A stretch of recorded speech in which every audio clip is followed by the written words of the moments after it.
አባካቸው አዳራችሁን ነው የምላቸው። ባይሳካ ባልታከም እንኳን ልጆችን አዳር ምንም በቃ እኔ ዞር ብሎ የሚያያቸው ሰው እንኳን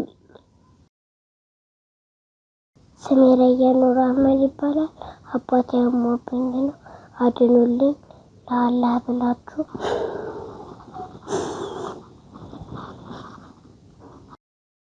የልጆች አባት ነው። የምንኖረው ከእጅ ወደ አፍ የሆነ ኑሮ ነው። እንትን ይላል ሰውነቴ አንዳንዴ ያብጣል። በቃ እኔ ደግሞ የደሙ ይሆናል ብዬ ዝም ብዬ አባቴ ታሞብኝ አትቀስቅሱብኝ በቃ የቻላችሁትን ሁሉ እርዱኝ። ካልታከመ ደግሞ ለህይወቱ በጣም አደጋ ነው ሲባል የኑር አህመድ ህይወት ጉዳይና በስሩ ያሉት ልጆቹ ቤተሰቦቹ ጉዳይ ነው። ወንድሜ አብሰላም ነው እሱ ነው የሚመለከተው። አሁንም ቢስሚላህ ኑር አህመድ ተማም እባላለሁ። የተወለድኩት ጉራጌ ክልል ነው እና ደግሞ ወደ ከተማ ከመጣው ረጅም ጊዜ ሆኖኛል። እዚሁ በባጃጅ ስራ ላይ ነበር የምተዳደረው። ባጃጅ ብቻ አይደለም ምንም ያገኘሁትን ስራ ሁሉ ነበር የምሰራው። የቀን ስራም ሊስትሮም ያገኘሁትን ሸክምም ምንም ስራ መርጬም አላውቅም። መቼም ያው አፍያ ኖሮ የሰው እጅ ማየት ከባድ ነው። የሰው እጅ ላለማየት ታገላለሁ እጠራለሁ። ሰውን መጠየቅ አልወድም የፈለገ ቢቸግረኝ ማለት ነው። እና በእንደዚህ አይነት ሁኔታ ነበር የምሰራው። በአጋጣሚ ደግሞ ስኳር ህመም ተይዘሃል ተባልኩኝ። ስኳሩን በህክምና ላይ ቆይቼ ለረጅም ጊዜ እየታከምኩኝ ነበር። በዛም መሃል ደግሞ ግፊት መጣ ተባለ። እሱንም ህክምና እያደረኩኝ ነበር። ህክምናውን እያደረኩኝ እያለ ያው በቃ እንትን ይላል ሰውነቴ አንዳንዴ ያብጣል። በቃ እኔ ደግሞ የደሙ ይሆናል ብዬ ዝም ብዬ ስፖርት ነገር ምናምን እንቅስቃሴ ያደርጋሉ ይተወኛል መልሶ ደህና ይሆናል። ከአመታት በፊት ነው ብቻ ግን እንደዚህ አይነት የጀመረኝ ማለት ነው። እኔ ኩላሊት ነው ብዬ በፍጹም አላሰብኩም። ሐኪም ቤት ሲሄድ ራሱ ለስኳር ቀጠሮ ሲሄድ ኩላሊትህ እንዴት ነው ምናምን ሲል ያረደ ኩላሊት ደህና ነው ምንም ችግር የለብኝም እላቸዋለሁ። እና በጣም ደህና እንደሆንኩኝ ነበር የማውቀው። በድንገት ደግሞ ሳላስበው የኩላሊት ህመም ተከሰተብኝ። በአጋጣሚ እንግዲህ ፌል አድርገዋል ተባለ። እና ደግሞ በቃ እኛ ያላሰብነው ዱብዳ ነው የወረደብን። ወንድሜ ይዞኝ ሐኪም ቤት ሄደ። በጣም ተጨነቀ በጣም ተቸገረ። በዛ ላይ ምንም የተዘጋጀንበት ነገር የለም። እኔ የምኖረው በቤት ኪራይ ነው። እሱም ደግሞ የዕለት ጉርስ ነው የሚጎርሰው ምንም የለውም። እሱም እንደዚሁ ባጃጅ ስራ ነው የሚሰራው ምንም ስራ የለውም። ማስቸገረውም ሰው የለም የምንጠይቀውም ሰው የለም። ግራ ገባቸው እነሱ ራሱ በቃ የሚያደርገው ነገር ሲያጣ በቃ አንድ ወዳጁ ነበር እሱ ጋር ደውሎ እንደዚህ ወንድሜ ታሟል እና በአስቸኳይ መታከም አለበት። ካልታከመ ደግሞ ለህይወቱ በጣም አደጋ ነው ሲባል እኔ አብሰላም ተማም እባላለሁ። የኑር አህመድ ታናሽ ወንድሙ ነኝ። እንደዚህ ነገር ምልክቶችን ማይተን አናውቅም። እንደዚህ ሁኔታ ማሞኛል ሲልም ሰምተን አናውቅም። እንደዚህ ነገር ደግሞ በጣም እኛም ስማት እስከሚያቅተን ድረስ ግራ ተጋባን። እሺ ብለን ጳውሎስ ነበር ከጳውሎስ አላርታ መጣ ነው። ከአላርትም ተመሳሳይ ነገር ነው ያሉን። አላርት ደግሞ ያሉት እንደውም በጣም ባስደንጋጭ ሁኔታ ይሄ ልጅ በዚህ በ15 ቀን ይሄ ላይ ግን ሐኪም ቤት ወስዳችሁ ህክምና ካላገኘ ለህይወቱ አስጊ ነው። ወደ ውጭ ሀገር አላለም ወደ መንግስት ሐኪም ቤት ገብቶ የግል ሐኪም ቤትም ገብቶ ህክምና እንዲያደርግ ግዴታ ታዘዘ። ያን ግል ሐኪም ቤቶች እንደ ደግሞ ያለ እያንዳንዳቸው የሚጠይቁን ብር ከ100 እስከ 150 ባራነሰ ገንዘብ ነው። ያ ደግሞ ቅድም እንዳልኳችሁ የባጃጅ ህይወት ላይ ያለ ነው። ከእጅ ወደ አፍ የሆነ ነገር ነው። ቤት ኪራይ ያለብን ልጆች እናስተምራለን። ያ ነገር ለማድረግ በጣም ከባድ ነው። እኔ ወላሂ መዋሸት አይደለም ግልጽ በሆነ ነገር ነው የነገርኳችሁ ያለው በጣም ከባድ ነበር። እና በዛን ሰዓት ደግሞ አንድ ቀን ሙሉ አላርት ውስጥ በጣም ስቃይተን በዛን አዳር ደግሞ መልሰን ወደ ጳውሎስ ተመለስን። በድንገተኛ ያስገቡን ነበር ማለት እዛ ስናስገባ ይቀለዳችሁ ነው በህይወቱ ይቀለዳችሁ ነው። ካሁን በኋላ እኛ ከእናንተ ጋር ምንም እናወራው ነገር የለም። ከቻልነው ኦክሲጅን ያው ኖርማል ኦክሲጅን አለ በሱ እንጠቀማለን። ከዛ ምንም ማድረግ አንችልም። ያ አቅማችን በላይ 2 ወር 3 ወርም ወረፋ ጠብቃችሁ ማስገባት ማሳከም ትችላላችሁ አሉ። ያ ነገር እንደማድረግ ደግሞ እኛ ደግሞ ያው የሞተ ቆመን ማየት አልቻልንም። ስሜ ዙሌይካ ናስር ይባላል። ይሄ የምታዩት ባለቤቴ ኑር አህመድ ተማም ይባላል። ሁለቱም ኩላሊቶቹ ፌል አድርጓል ተብሎ ተነግሮን በጣም በጭንቀት ውስጥ ነው ያለነው። የልጆች አባት ነው። የምንኖረው ከእጅ ወደ አፍ የሆነ ኑሮ ነው። በቤት ኪራይ ነው የምኖረው። እኔ የስራ ሰርቼ አላቅም። የቤት እመቤት ነኝ።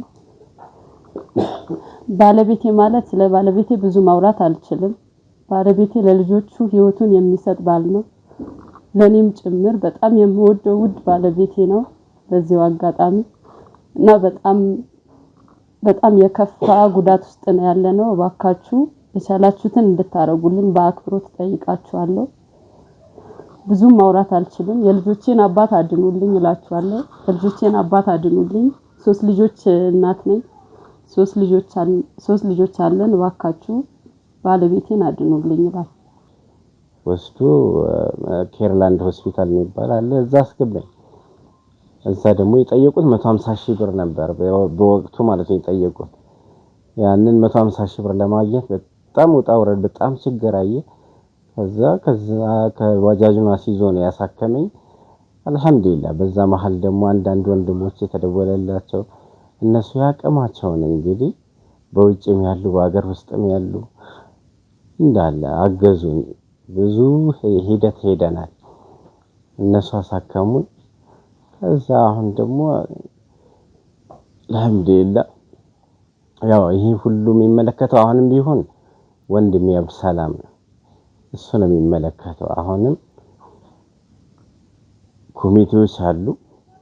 ከነዚህ ኮሚቴዎች ጋር በመተባበር እሱ የሚመለከተውን ሁሉ ማድረግ ይችላል ከነሱ ጋር በመነጋገር እና ወንድሞች በውጭም ሆነ በውስጥ ሀገር ያላችሁ ሁላችሁ ሁሉም የኢትዮጵያ ሕዝብ አደራ አደራ ምላችሁ የልጆቼ ነገር ነው ወላሂ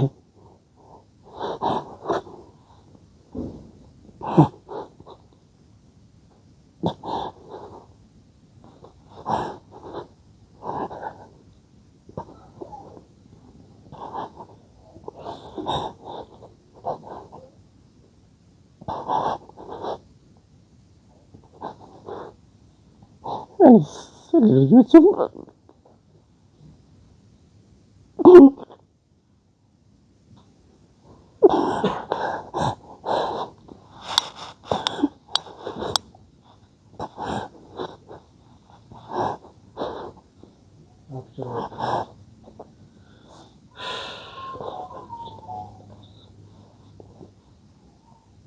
አዲስ ልጆች ብዙ ማውራት አልፈልግም።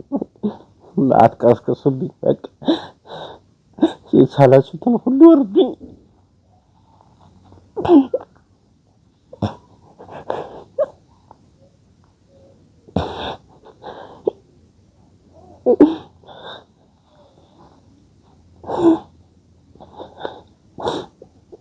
እባካችሁ አዳራችሁን ነው የምላችሁ። ባይሳካ ባልታከም እንኳን ልጆችን አዳራ ለመላው ለኢትዮጵያ ሕዝብ ልጆችን አዳራ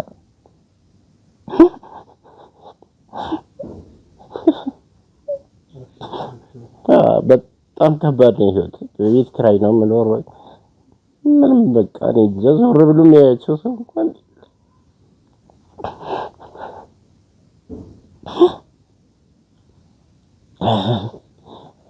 እና አደራ እላችኋለሁ። አሁንም በድጋሚ አደራ ልበላችሁ።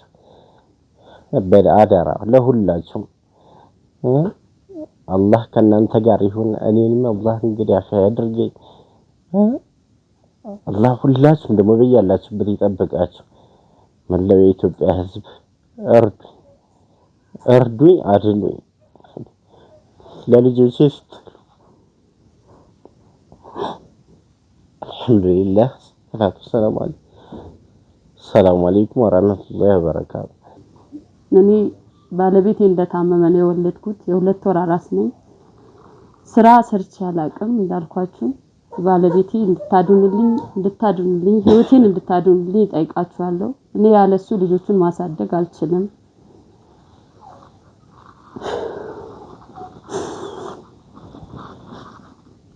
አባቴ ታሞብኛል። እባካችሁ አባቴ አክሙልኝ። ስሜ ረየኑ አህመድ ይባላል። አባቴ አሞብኝ ነው፣ አድኑልኝ ለአላህ ብላችሁ። እንቅስቃሴ ያደረግን ነው። ይህ በማድረግ ሁኔታ አንዳንድ ነገሮችም አሉ። በእኔ አካውንት ከፍተን ነው እሱ ለማሳከም እርዳታ ማሰባሰብ ስራ ጀምረናል። እና እሱ ደግሞ ያው ሌላ ቀደም እንደመጀመሪያም እንደነገርኳችሁ ከኔ እንደዚህ ቀርቦ ወይ ደግሞ እሱ ማሳከም የሚችል ሰው ስለሌለ አካውንቱ በሱ ኑር አህመድንም ተጠይቆ በቃ እኔ ላይ ነው ያለው ማለት ነው አካውንቱ እና ያለው ነገር ሙሉ እንቅስቃሴ ማደርገው በእኔ ነው። ገቢ ወጪው መቆጣጠሩም ህክምናው ማድረግ ቢቻለው በእኔ ዙሪያ ስለሆነ ይሄ ደግሞ ግምት ውስጥ ታሳቢ እንድታስገቡት ነው። ሰላም አለይኩም ወራህመቱላህ። እሺ እንቀጥል። ሰላም አለይኩም ወራህመቱላሂ ወበረካቱ። ክቡራትና ክቡራን ኢትዮጵያውያን ሙስሊሞች እንዲሁም የሌላ እምነት ተከታይ ወገኖቻችን እንደምን አላችሁ? ዛሬ እንግዲህ ቀደም ሲል እንደተመለከታችሁት በኑር አህመድ ቤት ውስጥ ነው ያለነው። ኑር አህመድ ሁለት ኩላሊቶቹ ስራ ማቆሙ ተነግሮት የህክምና ክትትል በቤተሰቦቹ አማካኝነት እያደረገ ነው። ይሄንን ጉዳይ እንግዲህ በቀዳሚነት ወንድም ኻሊድ እና ወንድም አብዱል ሐኪም ናቸው ይዘውት የመጡት ወደኔ። እኛ ደግሞ ተነጋግረን ምን ማድረግ አለብን እንደ ሚዲያ ባለሙያነታችን እና ለህዝቡ ቅርብ እንደመሆናችን ይሄንን ወንድማችንን የምንታደግበት መንገድ አማራጭና መፍትሄ ሲፈልግ ኮሚቴ እንዲዋቀር ተወሰነ። በዚህም መሰረት እኛ ሶስታችንና ሌሎች ወንድምና እህቶችን ጨምረን በጋራ እየተንቀሳቀስን እንገኛለን። ትልቁና ዋናው ምክንያት የተሰባሰብንበት የኑር አህመድ ህይወት ጉዳይና በስሩ ያሉት ልጆቹ ቤተሰቦቹ ጉዳይ ነው። ምክንያቱም 3 ልጆች ነው በስሩ የሚያሳድገው። ስለዚህ እሱን መታደግ ካልቻልን ነገ ከነገ ወዲያ ደግሞ እነዚህን ታዳጊ ጨቅላ ህፃናት እናጣለን። ስለሆነም ከወዲሁ ይሄንን መከላከል ያስፈልጋል ብለን ኮሚቴ አዋቅረን ታዋቂ ሰዎችን ተጽዕኖ ፈጣሪ ግለሰቦችን ቢሮአቸው በመሄድ ጉዳዩን በማስረዳት እንዲሁም ምናቃቸው እህትና ወንድሞቻችንን ጋዜጠኞች፣ ቲክቶከሮች፣ አክቲቪስቶች እያናገርን ጉዳዩ የሁሉም እንዲሆንና ይሄን ቤተሰብ ሁሉም በመተባበር እንዲያድን ጥሪ ለማቅረብ እየሞከርን ነው። ስለዚህ ዛሬም በዚህ ቪዲዮ ሁላችሁም እንድትተባበሩ በጋራ እንድትቆሙና ይሄን ቤተሰብ እንድንታደግ በኮሚቴው ስም ጥሪ ያቀርባለሁኝ ማለት ነው። እንደሚታወቀው ሀገራችን ላይ የተለያዩ ሰው ሰራሽ አደጋዎች የተፈጥሮ የተለያዩ አደጋዎች ይመጣሉ። ግን ደግሞ ከምንም በላይ የልጆች ጉዳይ የቤተሰብ ጉዳይ ደግሞ ቅድሚያ ስለሚሰጠው እኛም እንደ ባለሙያነታችን እንደ ሚዲያ ሰውነታችን ከህዝቡ ጋር እንዳለን ቅርበት ይሄን ጉዳይ ለመፍታት ያቅማችንን እያደረግን ነው። ስለዚህ ሁላችሁም በያላችሁበት ይህንን ጥሪ በመስማት ድጋፍ በማድረግ ይህን ቤተሰብ እንድንታደግ በአላህ ስም ጥሬን አቀርባለሁ። ሁሉንም የእምነት ተከታይ ሁሉንም ዜጋ ሁሉንም ጾታ ያማከለ ጥያቄ ነው።